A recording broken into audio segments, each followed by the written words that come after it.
We know and we experience the beauty of our community every day. People doesn't know how wonderful this neighborhood is, because there's no way that you don't fall in love for this neighborhood. And I love the culture, I love the building, I love the guys at the corner of the street, I love all of them. We're like family. Everyone knows everyone. And we know what we need because we've been living here. It's important to recognize that there are many things that we have overcome. People's stories of survival are forgotten. This virus has hit communities of color the hardest. I have almost 20 of my customers gone.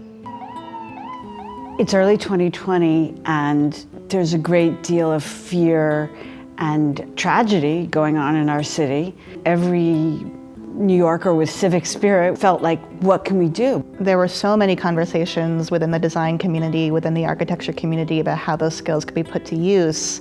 And I think we were really inspired by the mutual aid efforts that were cropping up all over the city. The movement for Black Lives, I think, only further galvanized this whole movement, where the whole city was asking themselves, what's our responsibility in this moment to support the communities of color of New York City? We decided that we were going to partner with communities who weren't able to access the resources that they needed to reopen safely. So we started off going to one of our collaborators, the Association for Neighborhood and Housing Development, which is a membership organization of community development groups around the city. These are all organizations that have been around for decades and knowledgeable about what folks in those communities need. Especially when there's a period of such uncertainty. A community organization is often more trusted than the city, than professionals. And as soon as we had the community partners, within like 6 weeks, we had around 70, I think it was, firms, and that included design of all sorts, graphic design, architecture, engineering, who said, we want to help, put us to work. The long history of planning has been based around segregation and racism and disinvestment. And even today, we see most of the planning regime is kind of a top-down system. We're going to tell you what to do with this project. Instead of taking that same kind of top-down regime, we said, you are the ones that are closest to your communities. So what do you want to do? So no preconceived notions, no preconceived solutions, not coming into the room thinking, oh, I know what's best because I'm the expert. This model was something that I've never done before, where we as the design community went to these neighborhoods and asked them how we could help. And it was our role in this community-led design project to really bring it into reality.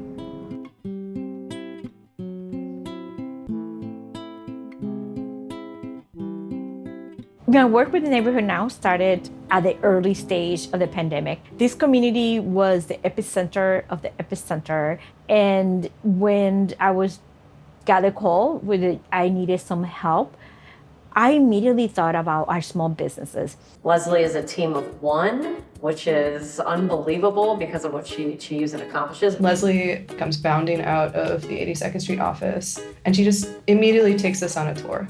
82nd Street, the district that we worked in, is 2 blocks. And so the only way that could have taken the 3 hours that it took is if she spoke to every single person that we passed. And she walked into every single store and she said, how's your mother? The important thing was that we were with someone of the community first, and someone that people trusted. I remember seeing them for hours working in here, walking with their bags and all the paper that they need to carry, and working and seeing who we are. I think our own little community was easy to develop there because we just spent time there. Our neediest businesses in our district were not able to access government assistance because they lacked the English skills, they lacked the computer skills, or they did not know how to interpret the rules to do things like outdoor dining. Just helping them to sign up and doing that for them, it gave them a bit of the courage they needed to take advantage of these programs that all the other neighborhoods were doing. Every single business that was assisted through the Neighborhood Now program at the height of the pandemic survived. But after 6 weeks, we realized that there were much more serious forms of collaboration that could evolve over time, and that the kinds of things that our community partners most wanted to do was help their communities heal and recover from the pandemic. Viva La Comida is the annual food festival in Jackson Heights. It's really the crown jewel in what the 82nd Street Partnership does every year, or has been until the pandemic. When we submitted our proposal for Viva La Comida, it was turned down due to the security concern. Recently in Jackson Heights, there's been what Leslie calls quality of life issues on the rise. Sadly, we've been dealing with a lot of public drinking. So what we need to do is help reconnect them to the community. She took a very long-term view of the scenario and said, hey, if they don't believe that we have an environment that's conducive to good things, let's show them we do.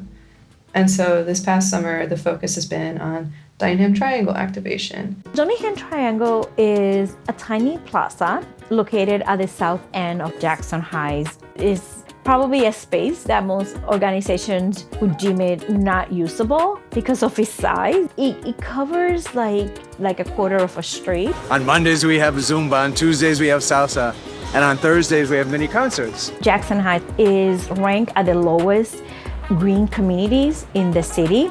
So having any space where the community can just rest for a little bit, enjoy nature is quite important.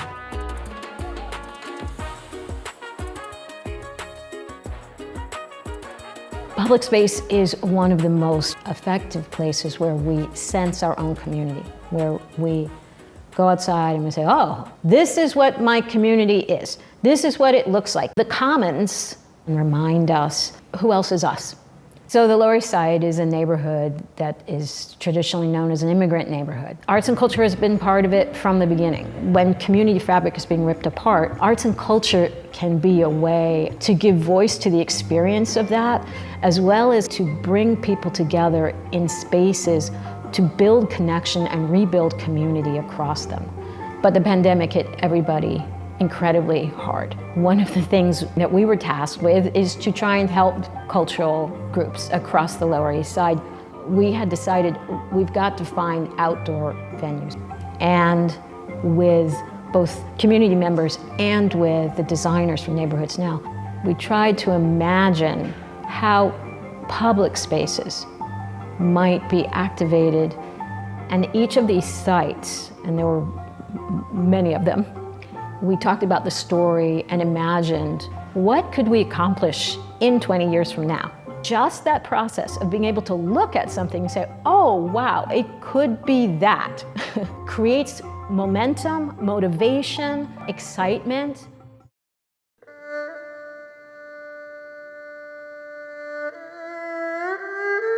During the pandemic, people were really getting afraid to leave their own homes. We really wanted to claim space in our own neighborhood, bring lights, bring activity, create a critical mass to celebrate with us our cultural heritage. We had been thinking, what if we could activate the space at Forsyth Plaza and also bring relevant cultural programming? Having the chance with Neighborhoods Now to realize that it was an amazing opportunity. So the night market is this amazing open air festival that we hold once a month during the summers. It's very intergenerational. You would always overhear conversations saying, this is the first time I came out since the lockdown. Yeah. It's a community reunion. And it was the first time I saw someone that looked like my grandma dancing in the streets in Chinatown. I've never seen anyone do that before.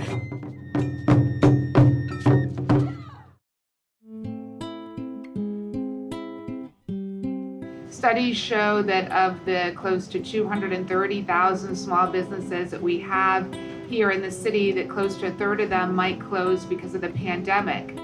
This is a Black community that thrives. You have over 20 Black-owned businesses on one corridor. As gentrification is something that's so heavy throughout the United States, it's really powerful to be able to come to a space where the community has been able to sustain even with the changing faces. Brooklyn Business Center, their ultimate goal was to bring more traffic to their local businesses. And the solution that we came to, this initiative called Backyard Tourism, was asked for by the community. It comprises of self-guided walking tours curated by community organizations. And those walking tours pair points of interest based on music, food, arts and culture, history, open space, with local businesses that might be adjacent to or along the way. And ultimately, it's about storytelling, right? It's about community narrative. It's about community highlighting things that are special. We have retail of every kind on this avenue. So a bid is created to be advocates for the businesses. We are the voices for them. Most bids are understaffed. Most bids are underfunded. We have a lot of help. Thank God for Neighborhoods Now, because they brought us in so much pro bono support, architects, engineers. Oh, we have such a marketing crew.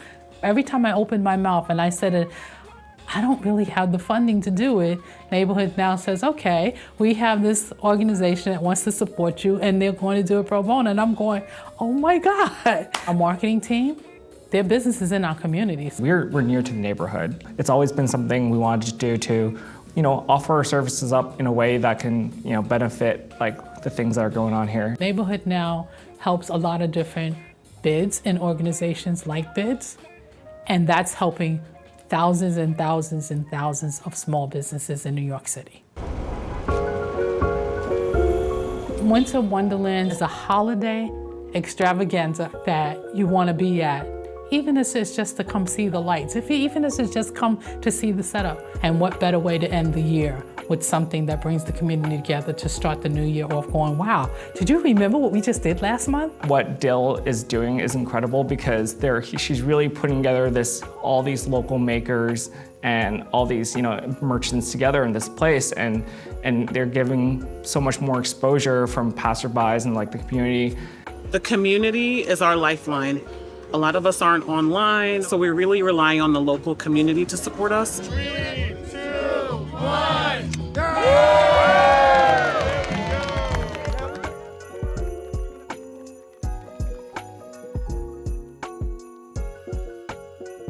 Our community has always been made up primarily of small moms and pop stores. We really wanted to find out exactly where they were post-pandemic. So we're looking at an assessment that the Neighborhood Now team is doing for us. Our approach to community-led design is to go to our community partners and ask them what they need. But if their answer is, we're not sure yet, that actually still is an answer, right? Then that means that we need to come with resources like evaluation tools, things that we might not necessarily think of as traditional design, but those are the actual tools that you need to start with. Neighborhood Now is allowing us to do the work that by ourselves we could not do. We found a lot of things in the needs assessment as we were going through it. Public space was a big one. So Neighborhoods Now put together a multidisciplinary team so that we could all work together on a public realm and retail improvement district plan. And we're going to figure out as a body of people what we see now or what we want to see tomorrow. What's importantly for us as a community is to really take ownership of that destination, of that cultural diversity. I want to see that I can get up on 157th Street and as soon as I'm up, I can see banners telling me, where am I? How our neighborhood has been characterized has always been negative. We, like many of the communities of color, we suffer from the lack of resources because we're labeled as not being deserving. Cloth mentioned needing branding support. Real estate agents have come in and tried to come up with these clever names for all neighborhoods in New York City. Our goal here is not to sell a luxury apartment.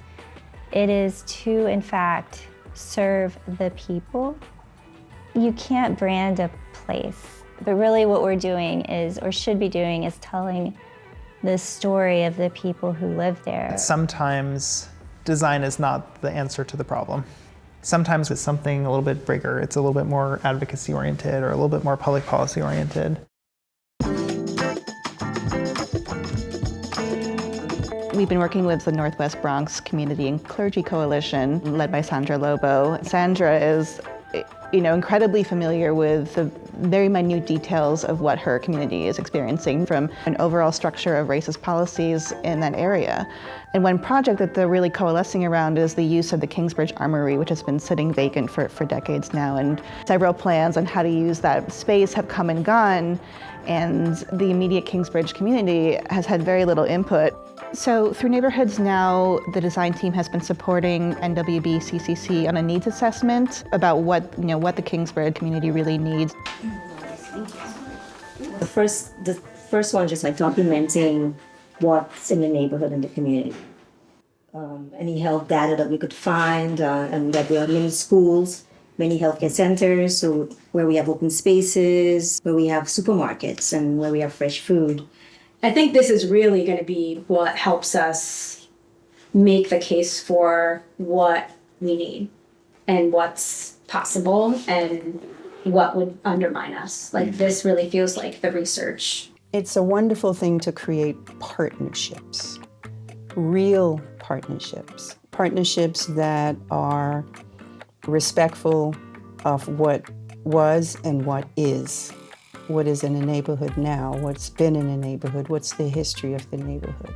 You don't do to the neighborhood, you do it with the neighborhood. The commonality between community leaders and architects and designers is really that we are typically passionate about making good, healthy environments as social injustices have become much more in the public eye. The design profession is changing. Architecture needs to do more than just be for single private interests. People think that certain communities don't deserve certain things. And our job as architects is to always fight for the fact that they do. Design needs to be seen on the same level as other economic needs for a community. A lot of this was very place-based, and a lot of it was reacting to the needs of the neighborhood. What could other public spaces look like, when they are serving the needs of their community? When it comes to city planning, a lot of time it's coming from top down, but through this kind of interventions and events and education, people will start to learn how to make their needs heard. That's, temporary activations leading to permanent change. Absolutely. So if we could go down this route of community-led design, participatory design, and flipping the power structure, we're gonna start moving in a route where cities, neighborhoods, districts, start to look the way that the community wants them to. I think the work that we have done over the last 3 years, it shows the impact that bringing those resources, those partnerships, can truly have in helping a community survive and thrive.